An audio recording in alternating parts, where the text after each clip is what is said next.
Hi friend, welcome back to my channel. आज आमी आपनादेर काछे तुले धरबो दार्जिलिंग सेई बिख्यात जापानीज टेम्पल एवं पिसो पकोड़ार किछु विशेष मुहूर्त।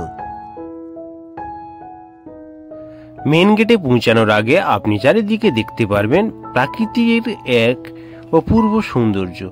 प्रकृति जेन एखाने तार एई अपूर्व रूप जेन मेले धरेछे एवं तार प्रकृतिर सेई स्निग्धता आपनार मनके जेन छुঁয়ে राखबे। हेঁটে আসতে গেলে আপনাকে দার্জিলিং মেল থেকে আধা ঘন্টার মতন রাস্তা। এটি আপনি চাইলে হেঁটেও কিন্তু আসতে পারেন,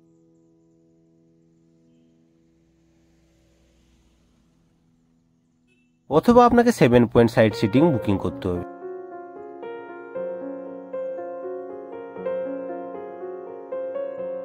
এখানে এলে আপনি দেখতে পারবেন প্রকৃতির সেই অপূর্ব সৌন্দর্যের সঙ্গে সঙ্গে কিন্তু এই মন্দিরের সেই বিশেষ মুহূর্ত।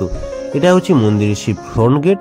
এই দিয়ে উঠলেই আপনি কিন্তু প্রথমে পিসো পকোড়াটি পেয়ে যাবেন এবং এই পিসো পকোড়ার ভিতরে ঢুকে কিছু দূর এগিয়ে গেলে একটি আপনি সিঁড়ি পাবেন এবং সিঁড়ি ধরে আপনি চলুন, উঠুন, তাহলে দেখবেন উপরের সেই বিশেষ সৌন্দর্য। সিঁড়ি দিয়ে এইভাবে প্রথমে উঠলে কিন্তু আপনি দেখতে পারবেন এখান থেকেই কিন্তু কাঞ্চনজঙ্ঘা সেই অপরূপ রূপ, যেটা এই এখান থেকে জানলা থেকে পুরো ভালোভাবে দেখা যাবে। ওখান থেকে আপনি কাঞ্চনজঙ্ঘার এক অপরূপ রূপ দেখে নিতে পারবেন যদি সেদিনের আকাশটি পরিষ্কার থাকে। এবং ওখান থেকেই কিন্তু ওর বাম দিকে ঘুরলেই কিন্তু আপনি আরেকটি যেটি দেখবেন ওই প্রার্থনা হল, যেখানে ভোর 6টা থেকে প্রার্থনা শুরু হয়। দেখুন, এটা হচ্ছে প্রার্থনা হল। এখানে কিন্তু নিস্তব্ধের সঙ্গে সঙ্গে আপনাদের কিন্তু ওই হলে প্রবেশ করতে হবে এবং বুদ্ধের ওই স্তূপগুলি দেখে নিতে হবে এবং এখানে কিছুক্ষণ সময় ব্যতীত করার পর আপনারা ফিরে আসুন। ফিরে এসে চলুন ওর মন্দিরের সাইডেই, পিসো পকোড়ার সাইডেই অবস্থিত জাপানিজ টেম্পল। ওটা দূর থেকে কিন্তু খুব সুন্দর লাগবে। এটি কিন্তু দার্জিলিং এর সব থেকে উচ্চতম টেম্পলের মধ্যে এক অন্যতম টেম্পল। এবং যেতে যেতে আপনি ফুলের বিভিন্ন ফুলের গাছের এবং প্রকৃতির সবার নিতে উঠুন, চলুন, দেখতে পাবেন অনেক বড় বড় অনেক সিঁড়ি আছে এবং সিঁড়ি দিয়ে আপনি কিন্তু উঠে যাবেন ওই জাপানিজ টেম্পলের দিকে।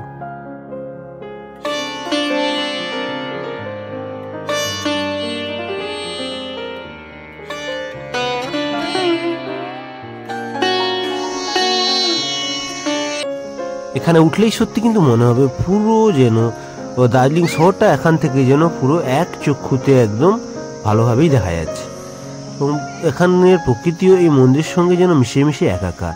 এখানে আপনি উঠলে যেটা দেখতে পাবেন যে বুদ্ধর বিভিন্ন রকমের মূর্তিতে এটি কিন্তু টেম্পলটিকে কিন্তু সাজানো হয়েছে।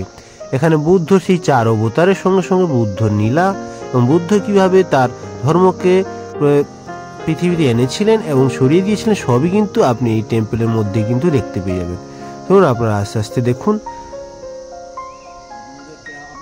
এই সুন্দর জাপানিজ টেম্পলটি কিন্তু 1972 সালে নির্মিত হয়েছিল।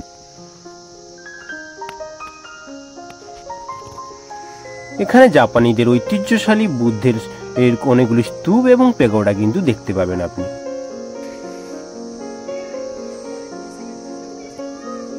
এই সুন্দর মন্দিরটিতে কিন্তু প্রবেশ করার জন্য আপনাদের কিন্তু কোনো টিকিট মূল্য কিন্তু লাগবে না। আপনারা চাইলে পুরো ফ্রিতে কিন্তু এখানে এসে পুরো মন্দিরটি ভ্রমণ করতে পারবেন। মহাত্মা গান্ধীর বন্ধু ফুজি এটি কিন্তু 1972 সালে এটি কিন্তু স্থাপন করেছিলেন। মহাত্মা গান্ধীর এই আদর্শ তাকে প্রভাবিত করেছিল। তারপরেই কিন্তু তিনি এই পিসো পকোড়া এবং জাপানিজ টেম্পলটি কিন্তু স্থাপন করেছিলেন 1972।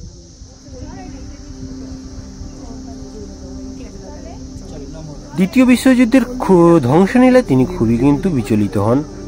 ফুজি খুব বিচলিত হন, তাই ওই ধ্বংসলীলার পরে কিন্তু তিনি বিভিন্ন দেশে কিন্তু তৈরি করেন এই শান্তি স্তূপ, যেটি পিসো পেগোডা এবং জাপানিজ টেম্পল নামে কিন্তু বিভিন্ন জায়গায় পরিচিত।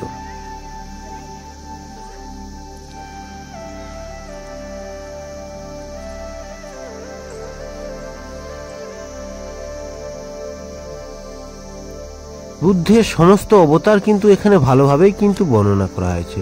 বুদ্ধের শয়ন অবতার থেকে শুরু করে দাম্ভিক অবতার পর্যন্ত সবই অবতারই কিন্তু এখানে বলা হয়েছে। আপনারা এটি খুব সংযোগে মনোযোগ সহকারে দেখতে পারবেন এখানে এলে। এবং অবশ্যই বলে রাখি, এখানে কিন্তু আসতে গেলে আপনাকে মিনিমাম 4 থেকে 5 ঘন্টার একটা সময় দিতে হবে, কারণ এই মন্দির কিন্তু তাড়াহুড়ো করে দেখলে আপনার কিন্তু পুরো দিনটি বেকার হয়ে যাবে। খুব সুন্দর জায়গা। আপনি এখানে দার্জিলিং এর সময় ব্যতীত করুন এবং কিছুক্ষণ থাকুন, অবশ্যই ভালো লাগবে।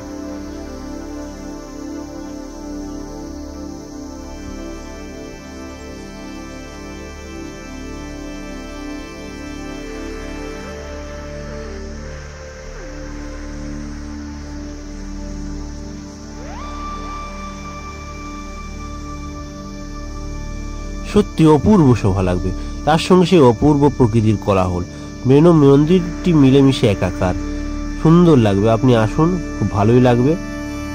এবং পুরো বুদ্ধের পুরো জীবন কাহিনী কিন্তু আপনি এখানে দেখতে পারবেন।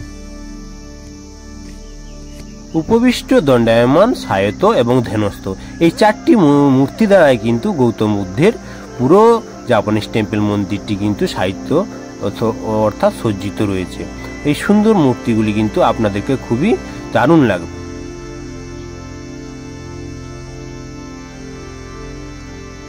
বৌদ্ধের মূর্তির সঙ্গে সঙ্গে কিন্তু এখানে রয়েছে বিভিন্ন রকমের পেগোডা এবং রাজকীয় সাজের সেই বিশেষ মুহূর্ত।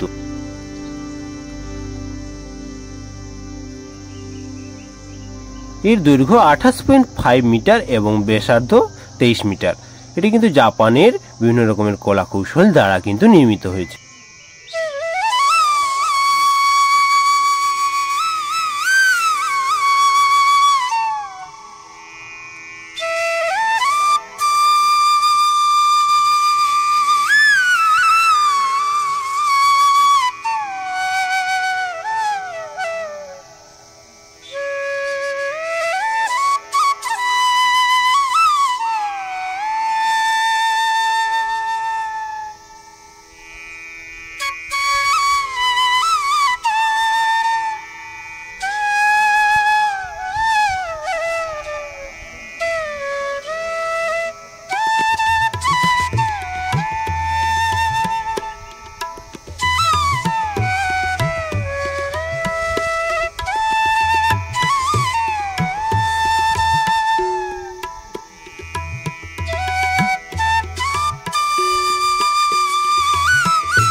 আজকের মতন এইটুকুই, দেখা হচ্ছে আর পরবর্তী ভিডিওতে আরো খুব ভালো ইন্টারেস্টিং ভিডিওতে।